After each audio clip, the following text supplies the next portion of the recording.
Olá, bom dia, turma. Bom dia, segundo ano do ensino médio. Tudo bem com vocês? Espero que sim. Estou de volta, professora Michele Carvalho. Vamos dar então retomada aí aos nossos estudos, né, de redação. Hoje nós vamos fazer especificamente a correção, tá? Da lista de exercícios de revisão. Você deve ter aí, né? É a AV1 do terceiro trimestre, ok? Então pega a sua lista, prepara o seu material. Vamos lá então, vamos estudar, vamos rever alguns gêneros textuais, algumas características, vamos ver se você acertou, se você já está identificando, reconhecendo esses textos. Então vamos lá. Deixa eu preparar então nosso material, enquanto você também prepara o seu aí, ok? Essa lista de exercícios, ela traz esse texto primeiro aí, que nós vamos ler juntos, tá? Lembrando que nós trabalhamos nesse período carta do leitor, né? Resposta argumentativa, tá? Os dois são gêneros textuais muito importantes, né? São, inclusive, estão presentes no nosso dia a dia, tá? Porque são textos que abordam argumentos, né? Que desenvolvem aí os argumentos do leitor, ok? Do escritor. São textos que apresentam opiniões, né, sobre determinados assuntos, tá? São textos que estão sendo veiculados aí em jornais, revistas, na internet, inclusive, né? Então, são textos que a gente precisa ter esse contato e esse conhecimento. Esse primeiro diz assim, ó, ele está endereçado aí à Folha de São Paulo, né? E ele começa pelo seguinte assunto. Em relação à matéria publicada no caderno Mercado, em 18 de maio, em que o senhor informa sobre a proibição do uso de sacolas plásticas como embalagem a partir de 1º de janeiro próximo, penso que São Paulo demorou muito a tomar a decisão de transformar em lei a proibição. Todas as vezes que vou ao supermercado fico indignada com a quantidade de sacolas que são utilizadas pelos consumidores que não parecem preocupados com as consequências que o uso destas embalagens causa ao meio ambiente. Só quero lembrar às autoridades que não basta sancionar a lei. É preciso ter uma fiscalização rigorosa e que as multas previstas sejam realmente aplicadas para aqueles que a desrespeitarem. Espero que não se torne mais uma estratégia de marketing pré-eleitoreira, como foi, né, com a lei que proíbe os cidadãos dirigirem alcoolizados. No começo fazem blitz, causam um barulho, mas depois de algum tempo tudo volta ao que era antes. Não há fiscalização para coibir as infrações. Atenciosamente, Josilda Cardoso, professora do Ensino Fundamental, São Paulo. Então percebe aí a estrutura, né? Tá vendo desse texto, ó? Tá? E a partir dessa observação, você precisa reconhecer esse gênero textual, né? Então, primeiro exercício aí, ele requer essa identificação aí, né? Ou seja, o gênero do texto lido, que nós acabamos de ler, é um editorial, é uma carta do leitor, é uma carta do leitor, e aí você precisa estar atento a essa especificação aqui, tá? Ou é um artigo de opinião. Então vamos lá, não é editorial. Vamos direto para a carta do leitor, porque a gente já sabe que é até pela sua estrutura, correto? Mas vamos ver o que diz. É uma carta do leitor, pois existe a presença de um autor-leitor em que deixa o seu ponto de vista sobre uma matéria veiculada. É uma carta do leitor, pois o autor do texto dialoga com o leitor. E aí, gente, o que vocês marcaram? Vamos lá? Não existe aqui um diálogo, né? Então não pode ser a letra C, mas sim a letra B. E confirme então que é a carta do leitor. Existe sim a presença de um autor-leitor, ou seja, a moça que escreveu a carta, né? Ela deixa ali a sua opinião, seu ponto de vista sobre uma matéria que foi veiculada anteriormente, né? E ela expõe também a necessidade de fiscalização. Então, ela se expressou de maneira opinativa, né? Ela deu um retorno, por isso carta do leitor. Ela deu um feedback, lembra? Muito bem. Então vamos para a próxima, número 2. Olha só. O trecho do texto que apresenta a ideia principal está em qual parte? Então nós lemos o texto, né? E ao ler uma dessas opções aqui, a gente consegue identificar a ideia principal. Então vamos ver o que diz a letra A. Fico indignada com a quantidade de sacolas que são utilizadas pelos consumidores. Letra B. Só quero lembrar às autoridades que não basta sancionar a lei. Letra C. A proibição do uso de sacolas plásticas como embalagem a partir de 1º de janeiro. Letra D. Mas depois de algum tempo tudo volta ao que era antes. Então olha só. Ele quer saber o quê? Qual é a ideia principal, né? Qual foi o assunto que levou essa dona, essa senhora, a escrever a carta? Qual foi o assunto que a motivou? A proibição, né, gente, do uso de sacolas plásticas, ok? Então esse foi o tema, foi o assunto, né, abordado na matéria, tá? E a partir desse assunto ela resolveu dar o seu retorno aí a quem editou, né, a matéria. Então olha aí, a proibição do uso de sacolas plásticas como embalagem a partir de 1º de janeiro, tá ok? Então muito bem, é preciso identificar o tema, né? Vamos lá. Na questão 3. Uso de sacolas plásticas como embalagem a partir de 1º de janeiro. A palavra em destaque, ela estabelece relação de quê, gente? Uso de sacolas plásticas como, tá? Você deve estar com a sua lista em mãos aí, né? E aí, ela estabelece uma relação de quê? De comparação, porque está o quê? Comparando, né? O uso de sacolas plásticas como uma embalagem, né? Comparando a sacola plástica a uma embalagem, tá? Então é uma comparação. Número 4. Em relação ao 3º e 4º parágrafo, a autora demonstra um pouco de descrença em relação à aplicação da lei. Confiança, pois ela acredita que agora será diferente? Não acho que é a B não, né?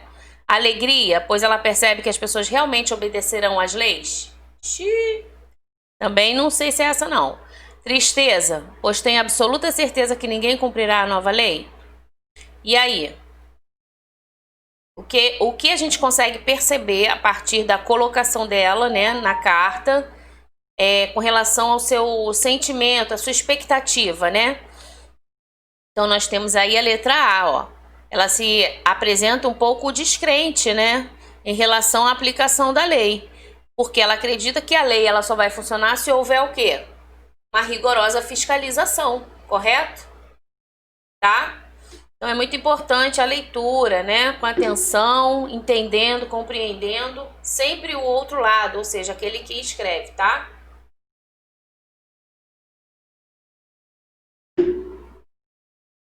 O que deixa a autora revoltada, gente? E aí? O que é que deixa a autora revoltada? Você lembra? Será que é a fiscalização rigorosa? Será que é a proibição do uso das sacolas? Será que é a grande quantidade de sacolas usadas? Ou será que é a quantidade de multas aplicadas? Ela deixou bem claro, né, que o que a deixa revoltada é justamente ver a grande quantidade de sacolas usadas, né? E ela ainda menciona lá que as pessoas não têm consciência desse mal, né? Das consequências que isso pode gerar ao meio ambiente. Então ela meio que se revolta, né? Foi dessa forma que ela colocou, tá? Muito bem, então letra C, ok? Número 6. Olha só o trecho seguinte. Não basta sancionar a lei. Essa palavra aqui sublinhada, tá vendo? Sancionar. Pode ser substituída sem alterar o sentido por vetar, elaborar, fiscalizar ou aprovar. Quando é que a pessoa sanciona a lei? Que ação é essa? O que está acontecendo? Ela está aprovando a lei, né? Então, a lei foi sancionada. Uma lei foi o quê? Aprovada, ok? Então, letra D, tá? Marca aí a letra D, ok? Isso que é importante, né? Quando você estiver lendo um texto e se deparar com uma palavra e você não identifica o significado logo de imediato, busque o seu sentido, o seu significado, né? Através aí dos dicionários. Hoje nós temos o Google, você pode colocar lá significado da palavra tal. E isso vai te enriquecendo, né? Vai te acrescentando aí conhecimento, tá bom? Não basta a gente ler e não entender, né? Então, a parte da compreensão ela é muito importante. Vamos para o número 7, tá? Uma opinião encontra-se em... Então, ela te dá aqui 4 opções, né? E quer que você identifique em qual dessas opções aparece aí uma opinião. E aí? Fico indignada com a quantidade de sacolas. É preciso ter uma fiscalização rigorosa. No começo fazem blitz, causam barulho.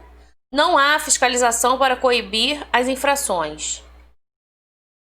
Opinião, gente. Em qual dessas aqui a gente consegue identificar a opinião da leitora? Ó, qual é a sua opinião com relação a esse tema? A minha opinião é que é preciso ter uma fiscalização rigorosa, né? Porque não adianta liberar a lei, não adianta nada disso ser aprovado se não tiver fiscalização. Você acha que o povo vai cumprir? Então, entendeu? Então ela acaba opinando ali, né? Colocando o ponto de vista dela sobre esse assunto, tá? Muito bem. Ela fica consternada, né? Ela apresenta aqui, ó, com a indignação dela. Aqui é uma constatação, ó. No começo fazem uma blitz, ou seja, ela constata o que acontece, mas depois, né, nada mais. Tá vendo? Não há fiscalização, então aqui é uma constatação. Onde ela apresenta a opinião realmente é aqui na B, tá? Muito bem. Vamos então para a questão 8. Tá dando aí para acompanhar, gente? Vocês fizeram? Façam, porque querendo ou não, as listas ajudam muito. Você tem que entender que a aprendizagem, ela se concretiza a partir da aplicação. Ou seja, quanto mais eu treino, quanto mais eu escrevo, quanto mais eu estudo, quanto mais eu pratico, né? Quanto mais eu faço exercício, mais eu assimilo, mais eu aprendo, tá? E isso é para todas as disciplinas, né? Matemática, principalmente, que você tem que realizar lá as contas, né? O português, com a leitura, com a escrita, enfim, tá? E todas as outras disciplinas. Então, não pense que, só tô ouvindo e já sei. Não. Isso já foi comprovado cientificamente que tantos porcentos aí do que a gente ouve, só ouve, uma grande parte a gente esquece. Então, é preciso praticar. E a boa dica é escrevendo, tá bom? Então, vamos lá. Número 8. Olha o trecho seguinte. Mas depois de algum tempo, tudo volta ao que era antes. Esse mas aqui, ó, mas, sem o i, né, gente? Mas, a palavra em destaque, ela introduz em relação à ideia anterior o quê? Uma oposição, né? É uma conjunção aí que a gente utiliza para ideias opostas, tá? Ela acaba contradizendo, né? Alguma informação que já foi dita antes. Então, é uma oposição, ok? Muito bem. E aí não confunda, né? Os alunos acabam confundindo na sua escrita, na sua redação, trocando mais com i, mais sem i, né? Então, fique atento. O mais sem o i é ideia contrária, oposta, ok? O mais com i identifica a quantidade, tá? Número 9, vamos lá. Seguindo aí. Um argumento utilizado pela autora para defender a ideia principal do texto. Ou seja, você precisa identificar dentre as quatro, uma em que ela apresenta um argumento para defender a ideia principal do texto. Então vamos ver? O que diz a letra A?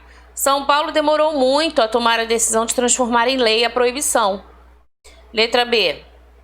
não parecem preocupados com as consequências que o uso destas embalagens causa ao meio ambiente. É que ela está se referindo às pessoas, né, que usam demasiadamente as sacolas.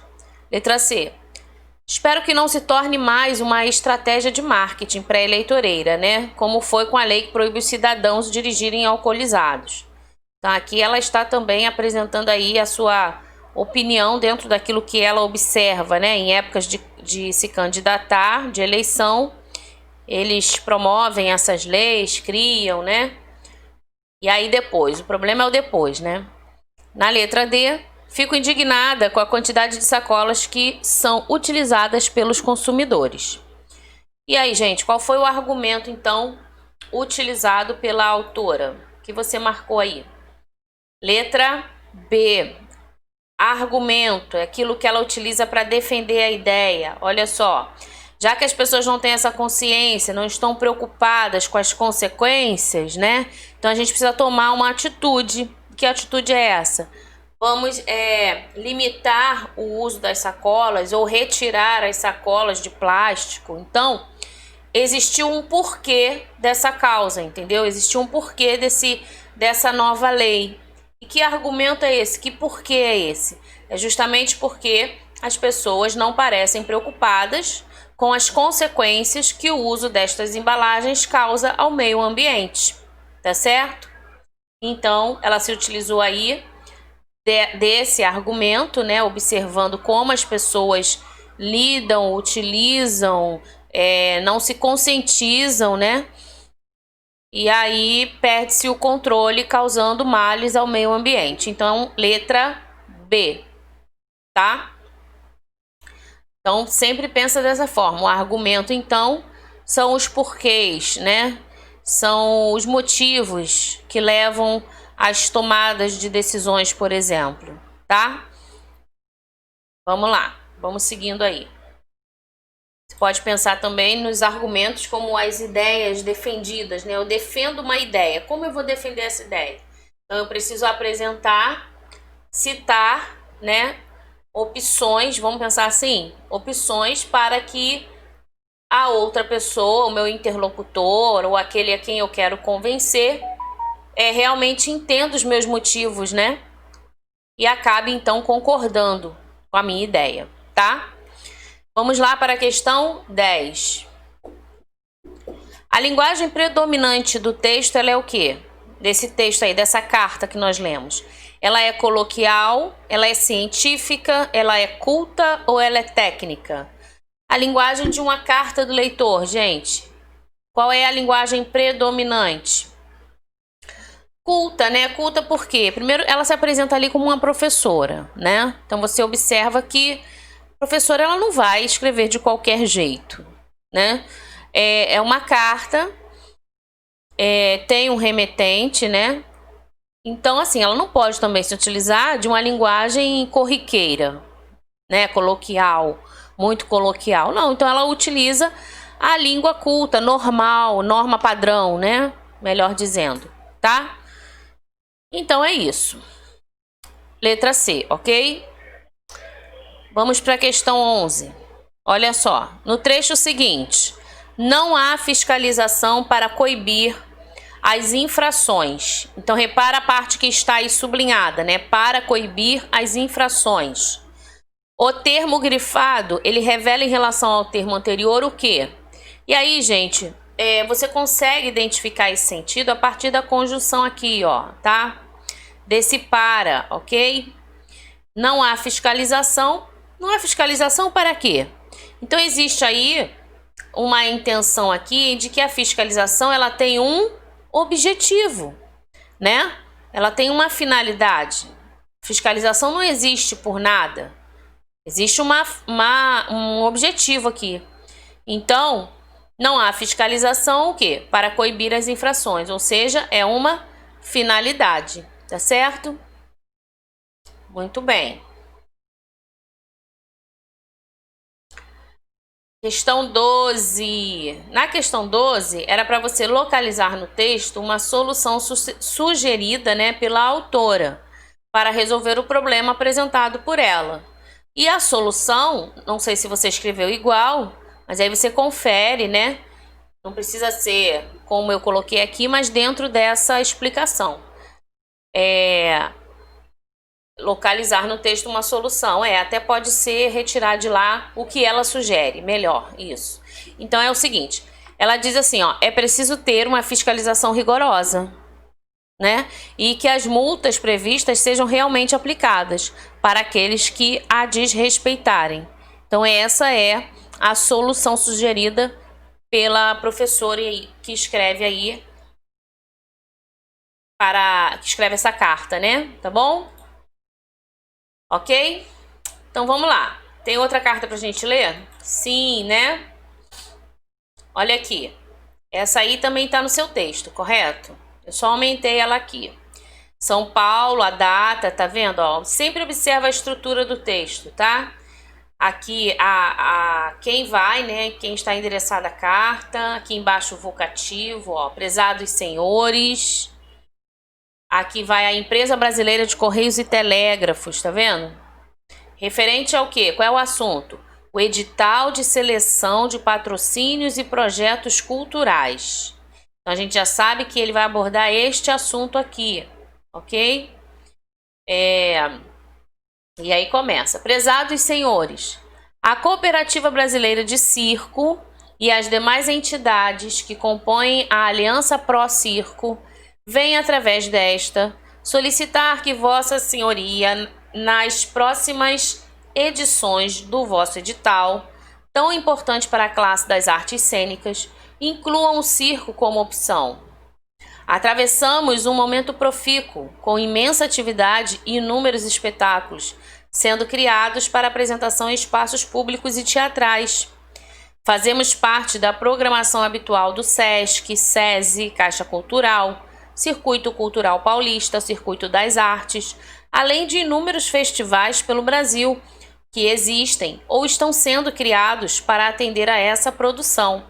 Festival Brasileiro de Circo, Festival Mundial de Circo, Ri Catarina, né? Palhaçaria, entre outros. Acreditamos que não tem sentido estarmos alijados do processo no momento em que a nossa linguagem está fortalecida e reconhecida internacionalmente, no aguardo de que a inclusão se faça o mais rapidamente possível e à inteira disposição para informações, tá? Então, esse trecho aí, ó, tá lá disponível nesse endereço aqui, ok? Quem assina aqui é o presidente da Cooperativa Brasileira do Circo, tá? Então, vamos lá. Vamos aqui às partes que interessam, né? Repara que essa carta, diferente da anterior que nós lemos, que era a carta do leitor, essa carta agora ela faz o quê? Uma solicitação, não é isso? A quem, então, a solicitação é dirigida? E por quem ela é feita? Por isso que eu falei, observa a estrutura da carta, tá? Ali você vai encontrar desde do remetente, né, ao assinante e a quem vai a carta, o endereçamento. Então vamos lá, vamos à resposta, né? A quem a solicitação é dirigida e por quem ela é feita. Olha aí. A solicitação é feita à Empresa Brasileira de Correios e Telégrafos, nós vimos logo em cima. Ela é solicitada pela Aliança Pro Circo, referente ao edital de seleção de patrocínios e projetos culturais. Você poderia até colocar, né? Assinada pelo presidente da confederação aí do Pro Circo, tá? O texto da carta ele deixa claro o assunto sobre o qual é feita a solicitação. E aí você precisa identificar o trecho que confirma essa afirmação.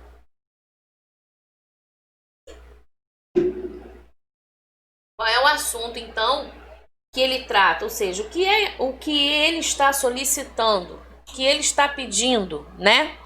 Vamos lá? Assim, né? A carta deixa claro o assunto. A Aliança Pro Circo, ela solicita que no próximo edital coloquem para a classe de artes cênicas a opção de circo, ok?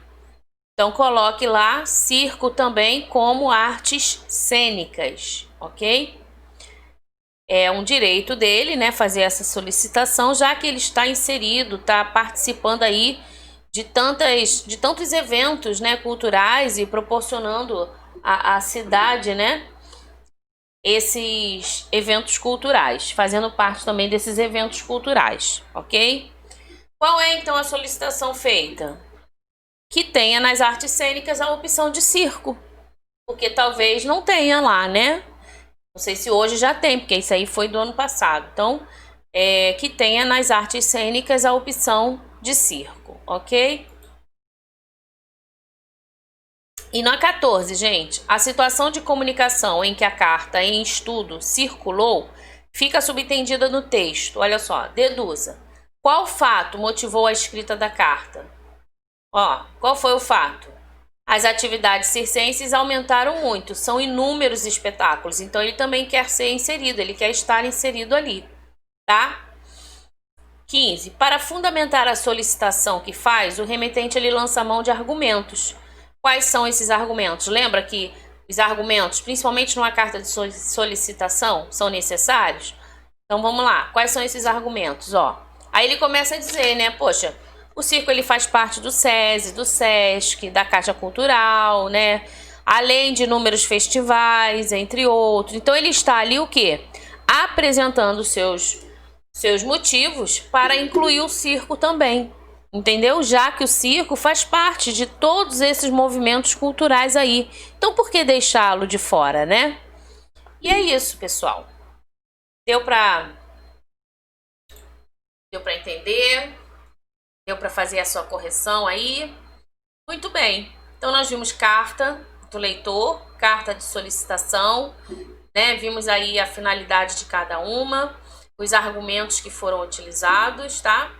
E agora, basta você continuar estudando, faça a sua correção, leia, ok? E é isso, a gente se vê numa próxima videoaula, tá bom? Tchau, tchau!